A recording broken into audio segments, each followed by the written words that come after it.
Happy February 16th. Something happened last week. Kind of looks like my hand's not part of me. I got engaged. You were there. So this past week just have been trying to process everything. Oh my gosh, I was so caught off guard. I was definitely disoriented all day on this past Saturday the 8th. So just trying to really let this sink in that I'm getting married, and I knew it was eventually going to happen at some point, but I just really was not expecting it to happen on this past Saturday. I'm going to make a video of our engagement story and put it here, if I know how to do that. Little click here. So yeah, I'm sorry about Luna, getting older and the phases of life that is happening. And it is funny, like looking back at our old videos, like how so much has changed, but not really at all. And it's just crazy. So in the scheme of life events, I'm in a really happy stage. And it just is very, I don't know if it's ironic or it's just very strange to be going through all of it. I've been in so many of my friends' weddings and seen my other friends get engaged, and you got engaged and are planning a wedding that I don't know, I just thought I would be way more prepared, I guess. I am in a very happy stage, and a lot of my girlfriends are having babies, and now I'm at a stage I never thought I'd be like so excited about babies. So yeah, it's interesting, the life cycle, because yeah, this time last year we were with our grandfather and at his end of life cycle.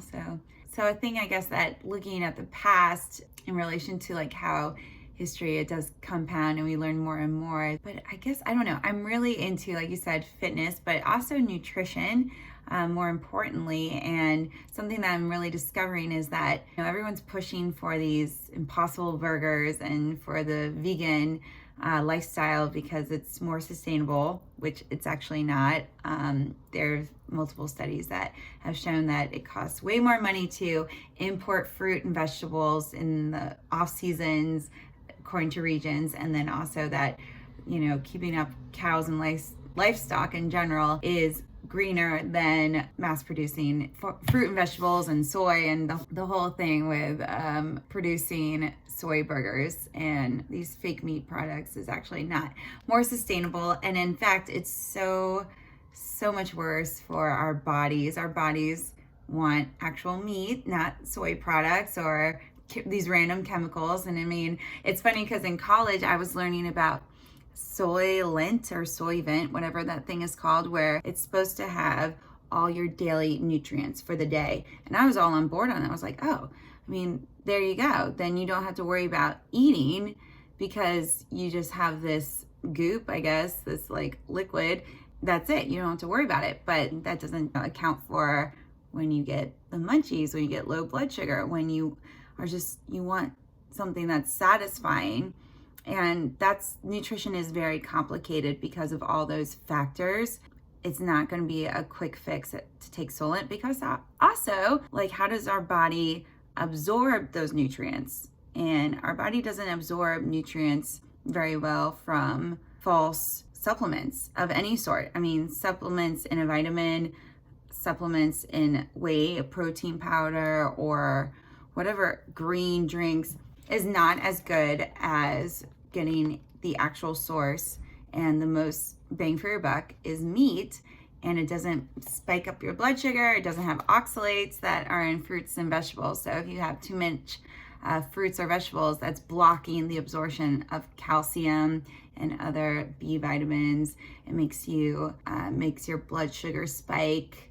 So it's interesting to see how, as cavemen, and not even as caveman, but even in like the 40s and 50s, having such a better diet than what we are being told, literally what we're being fed right now from companies like Kellogg's and other companies that are pushing their products because they're trying to sell something. Doctors and hospitals and pharmacies and prescription pills, big pharma, they get more money when people are sick, and it's ridiculous. It's literally ridiculous. So it's interesting to see what is happening, but a lot of people, they hear from these different sources. So the media is being told to say these talking points, and they say these, they say these lines about vegan burgers, and we're the only country that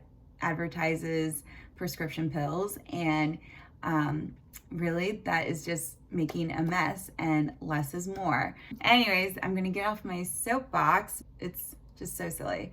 And you see a lot of articles and YouTube videos, and people are coming out who used to be vegan and now are doing carnivore. And carnivore is the ultimate elimination diet. So I'm going to be doing it for Lent this year. It starts February 26th. So I did it last year, but a very liberal version of it, where I was like, all meat is fine. And I think if I had something that was like meat based, like I would have soup, like chili with like peppers and, bone broth base and that stuff. And I'd be like, okay, this works. And there was something else, tuna with like avocado. I was like, okay, that's fine. I loved it. I had such great energy and brain clarity. And, I think about it, when I was a kid, I would eat cereal and my stomach would hurt so bad. But when you're like a little kid, you never really talk about your stomach hurting or like something happening. Like, kids are so weird. They just like, I don't know. I didn't know how to articulate it. And I didn't really, I knew it was a correlation with the cereal, but I really like cereal. So I wasn't going to be like, oh, the cereal hurts my stomach. So as you know, I've always had bad allergies, like really bad allergies growing up, to the point where I had to get allergy shots, and just recently had a really bad allergy attack from dried fruit, from a peach. And like, it all first started for me with my nutrition 2 years ago, I guess. Greg and I did Whole30. You think about it, it's all whole foods. It includes fruits and vegetables and nuts and meat. It's just whole foods. So it's really not that difficult. So that was the first dip that I really got into, that was like, oh, wait a second, I'm getting control of my nutrition and I'm loving it. I feel so much better. My focus, my skin, my workouts, my recovery time, just everything has gotten so much better, really, from doing Whole30. And I can see when I like let go and relax and on my diet and, eat whatever I want. But I can tell what my body says yes to and what it says no to. So the point of like Whole30 diet or carnivore diet, it's to really strip down to the basics where you can pinpoint, okay, this is not good. When I did Whole30, I realized I have a peanut allergy. I cut out peanuts and my allergies went away. Like my seasonal allergies, where, remember when we were in France as a kid and I had an asthma attack?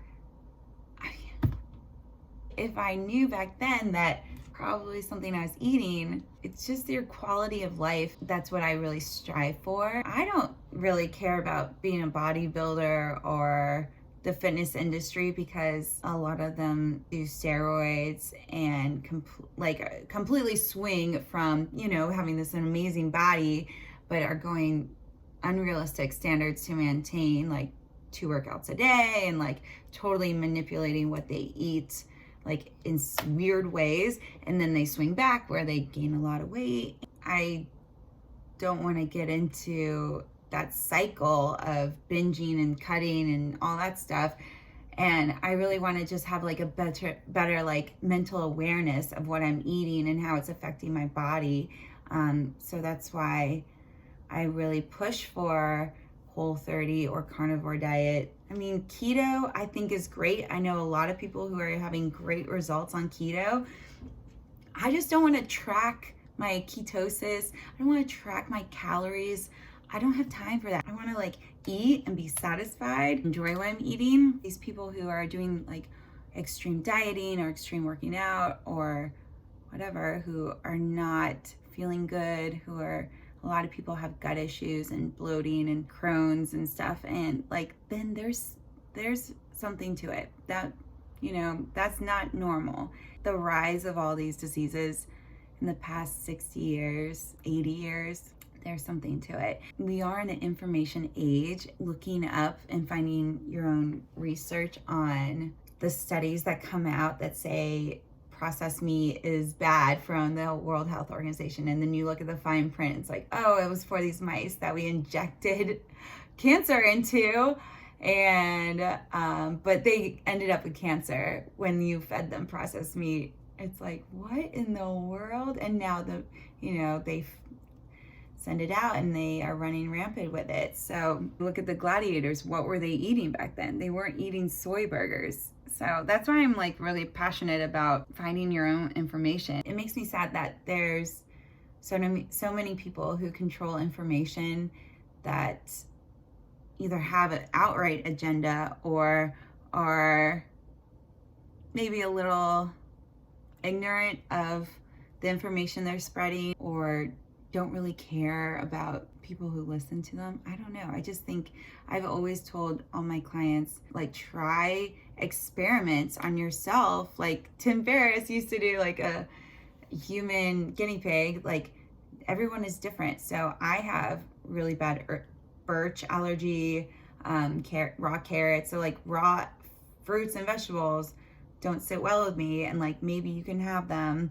I still am very sensitive to dairy, but I can eat steak all day. Anyways, I'm gonna end that rant there. So it's actually February 13th when I'm recording this, and Greg and I are celebrating Valentine's Day today, even though I really thought we didn't have plans for Valentine's Day, and he's just been surprising me left and right. So I was gonna make him a keto treat. I'm gonna look something up and try to make it before he gets home, because it's nice to have a little bit of treats, and especially since I'm gonna do this diet in 2 weeks.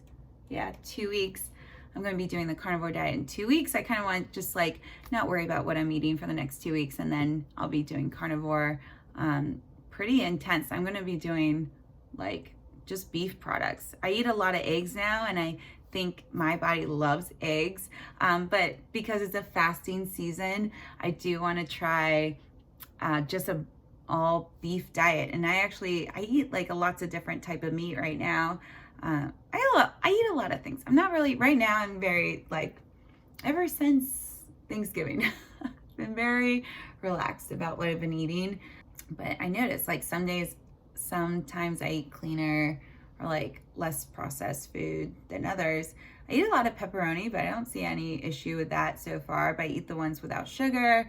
I mean, there's just so much to it. Yeah, no sugar is the way to go. As I say, no sugar is the way to go.